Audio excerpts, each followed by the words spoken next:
Friends, इस video में हम लोग डिस्कस करने वाले हैं यूपी डीएलएड थर्ड सेमेस्टर के सामाजिक अध्ययन के 2016 का प्रीवियस ईयर क्वेश्चन पेपर। तो फ्रेंड्स, यदि आपको ये वीडियो पसंद आती है तो प्लीज़ ज़्यादा से ज़्यादा लाइक शेयर और सब्सक्राइब कीजिएगा। तो चलिए वीडियो शुरू करते हैं। फ्रेंड्स, सबसे पहले हम लोग वस्तुनिष्ठ प्रश्नों को हल करेंगे। इसके अंतर्गत सबसे पहला प्रश्न है बाबरनामा बाबर द्वारा लिखित एक। तो फ्रेंड्स, इसका उत्तर है बाबरनामा बाबर द्वारा लिखित एक आत्मकथा है। ओके। और फ्रेंड्स, बाबर का जन्म कब हुआ था? तो बाबर का जन्म 14 फरवरी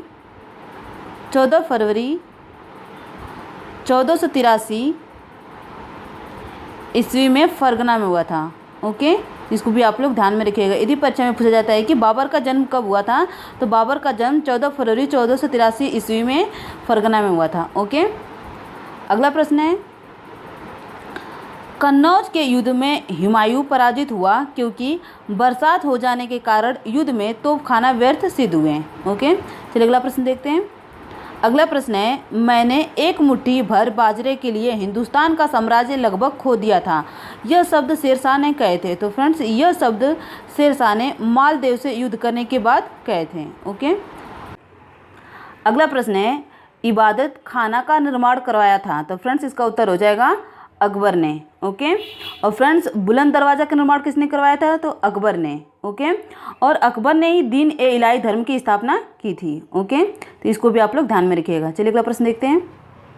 अगला प्रश्न है मराठों का सर्वाधिक उत्थान। तो फ्रेंड्स, मराठों का सर्वाधिक उत्थान शिवाजी के काल में हुआ था। ओके। अगला प्रश्न है विलय नीति का संबंध है। तो फ्रेंड्स, विलय नीति का संबंध डलहौजी से है। ओके, तो चलिए अगला प्रश्न देखते हैं। अगला प्रश्न है संसद से तात्पर्य है। तो फ्रेंड्स, संसद से तात्पर्य है लोकसभा, राज्यसभा तथा राष्ट्रपति। चलिए अगला प्रश्न देखते हैं। अगला प्रश्न है भारत के राष्ट्रपति को कौन सा अधिकार नहीं है? तो फ्रेंड्स, भारत के राष्ट्रपति को लोकसभा के सदस्यों की नियुक्ति व पदच्युति करना अधिकार नहीं है। अगला प्रश्न है भारत का प्रथम नागरिक होता है। तो फ्रेंड, भारत का प्रथम नागरिक राष्ट्रपति होता है। और राष्ट्रपति का कार्यकाल कितने वर्ष का होता है? तो फ्रेंड्स, राष्ट्रपति का कार्यकाल 5 वर्ष का होता है। ओके। और वर्तमान में राष्ट्रपति कौन है? तो वर्तमान में राष्ट्रपति श्री रामनाथ कोविंद है। ओके, चलिए अगला प्रश्न देखते हैं। अगला प्रश्न है सर्दियों में अंटार्कटिका में अंधेरा रहता है। तो फ्रेंड्स, इसका उत्तर हो जाएगा 24 घंटे। अगला प्रश्न है अबीर गुलाल में उड़ता हुआ हल्का रंगीन पदार्थ है। तो फ्रेंड्स, इसका उत्तर है अब्रक। अगला प्रश्न है कर्नाटक में कैगा में स्थित है। तो फ्रेंड्स, कर्नाटक में कैगा में स्थित परमाणु ऊर्जा उत्पादक केंद्र है।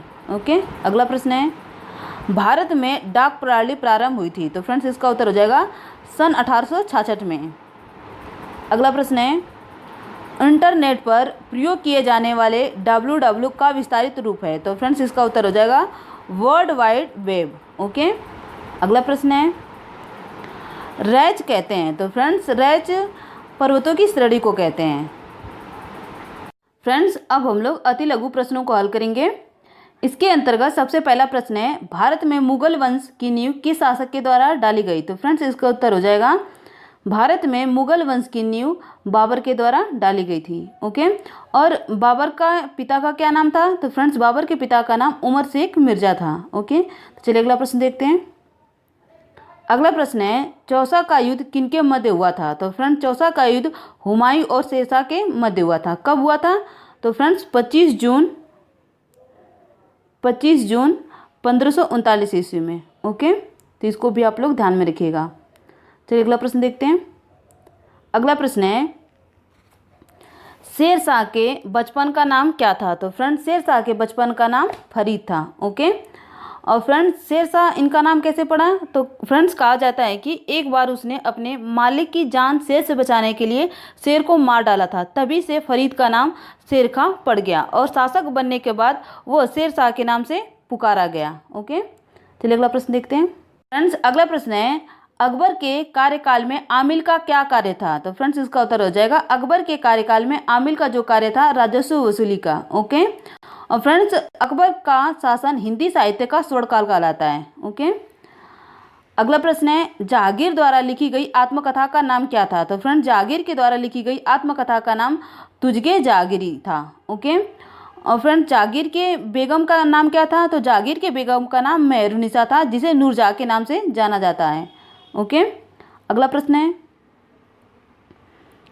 दीवाने ए खास तथा दीवाने ए आम किस शासक के द्वारा बनवाए गए थे? तो फ्रेंड्स इसका उत्तर हो जाएगा दीवाने ए खास तथा दीवाने ए आम शाहजहां के द्वारा बनवाया गया। ओके फ्रेंड्स, अगला प्रश्न है निम्नलिखित में से धात्विक पदार्थों को छांटकर लिखिए। तो फ्रेंड्स इसमें से लोहा, गंधक, अभ्रक, तांबा, सोना, कोयला में से धात्विक पदार्थों को छांटकर लिखना है। तो फ्रेंड्स इसका उत्तर हो जाएगा लोहा, तांबा, सोना, ये धात्विक पदार्थ हैं। ओके अगला प्रश्न है भारतवर्ष में सबसे अधिक सोना किस स्थान पर पाया जाता है? तो फ्रेंड्स भारतवर्ष में सबसे अधिक सोना कर्नाटक में कोलार की खानों में पाया जाता है। ओके अगला प्रश्न है बॉक्साइट का एक उपयोग बताइए। तो फ्रेंड्स इसका उत्तर हो जाएगा हवाई जहाज बनाने में। ओके अगला प्रश्न है अणु शक्ति ऊर्जा संरक्षण केंद्र की स्थापना कब की गई? तो फ्रेंड्स इसका उत्तर हो जाएगा अणु शक्ति ऊर्जा संरक्षण केंद्र की स्थापना 1962 में की गई। ओके अगला प्रश्न है शीतोष्ण प्रदेश में पाए जाने वाले 2 पशुओं के नाम लिखिए। तो फ्रेंड्स इसका उत्तर हो जाएगा जंगली घोड़े और जंगली भैंस। ओके अगला प्रश्न है अंटार्कटिका की खोज में गए भारतीय दल में कुल कितने सदस्य थे? तो फ्रेंड्स इसका उत्तर हो जाएगा 21 सदस्य।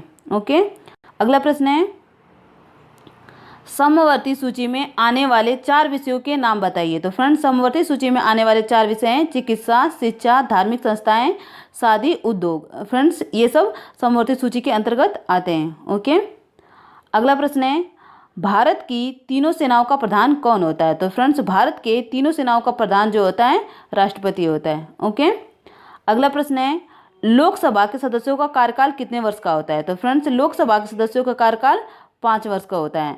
और लोकसभा किस प्रकार का सदन है? तो फ्रेंड्स यह लोकसभा निम्न सदन होता है। और राज्यसभा कैसा सदन होता है? तो राज्यसभा उच्च सदन होता है। ओके एंड आज के लिए बस इतना ही। यदि आपको ये वीडियो पसंद आता है तो प्लीज़ ज़्यादा से ज़्यादा लाइक, शेयर और सब्सक्राइब कीजिएगा। धन्यवाद।